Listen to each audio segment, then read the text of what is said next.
مساء الخير. جولة ثانية من دوري نجوم العراق للمحترفين تنقضي. بعض الإحصائيات عن هذه الجولة. قبل الاستماع لهذه الإحصائيات أدعوك لمتابعتي عبر مواقع التواصل الاجتماعي فيسبوك، انستغرام، تيك توك، أنمار رشيد. 10 مباريات أقيمت في هذه الجولة، تم تسجيل 25 هدفا. 11 هدفا كان من نصيب اللاعبين المحترفين في 10 أندية مختلفة. أندية القوة الجوية والقاسم ودهوك هم فقط من استطاعوا تحقيق العلامة الكاملة في أول جولتين من دورينا. أندية أمانة بغداد والميناء لم يستطيعوا تسجيل أي نقطة لحد الآن.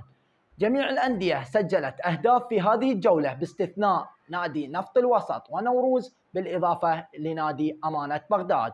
ضربة الجزاء حضرت في 3 مرات، 2 تم إهدارها والثالثة سجلت.